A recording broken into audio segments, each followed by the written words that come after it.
அவங்க கட்சி ஒரு கட்சி கூட்டணி ஆட்சியை விரும்புது, ஒரு கட்சி இல்ல தனிச்சுதான்னு விரும்புது. அது அவங்க தான் முடிவெடுத்துக்கணும். எல்லாத்துலயும் அண்ணனை கருத்து சொல்ல வைக்கணும்னு நினைக்கிறது இருக்கேன், அது கொஞ்சம் கஷ்டம். என்னகிட்ட கேளுங்க, நான் தனிச்சு போட்டிடுவேன், நீ என்னென்ன செய்வாயின்னு கேளுங்க, நான் சொல்றேன். நான் போட்டிடுவேன், போட்டிக்கு தயாராகிட்டு இருக்கேன்.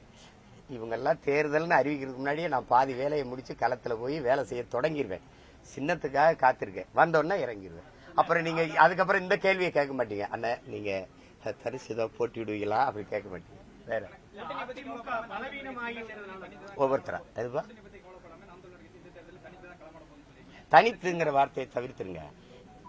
அதாவது லாவோட்ஸ் சொல்றான் பாருங்க, மக்கள்கிட்ட போ, மக்கள்கிட்ட கத்துக்க, மக்கள்கிட்ட என்ன இருக்கோ அதை வச்சு தொடங்கு, மக்களை போராட தயார் செய்யு, மக்களையே வென்று முடிக்கவை, மக்களையே சொல்றா, நாங்க தான் வென்றோம்னு சொல்றா அப்படிங்கிறான். அந்த அரசியலை செய்ய வந்திருக்கோம். அதுக்கு ஏதாவது சான்று இருக்கானா? அதுதான் ஜல்லிக்கட்டு போராட்டம். யாராவது போராட தூண்டிங்களா? அவனே அதுதான் டங்ஸ்டன் தொழில் சுரங்கத்துக்கு எதிராக போராடி வென்றது. அதுதான் மக்களிடமிருந்து மக்களுக்காக வந்த பிள்ளைகள் மக்களுக்காக தான் நிக்க முடியும், மக்களோடு தான் நிக்க முடியும். நீங்க கட்சி அதான் சொன்ன, திரும்ப திரும்ப சொல்றேன், தேர்தல் அரசியல் கட்சி அரசியலை செய்யறவர்களுக்கு தான் இது தேவைப்படும். கூட்டணி தலைமைகள் அதெல்லாம் தேவைப்படும். மக்களுக்காக மக்கள் அரசியல் செய்ய வந்தவனுக்கு மக்களோடு தான் நட்பு உறவு இருக்கு.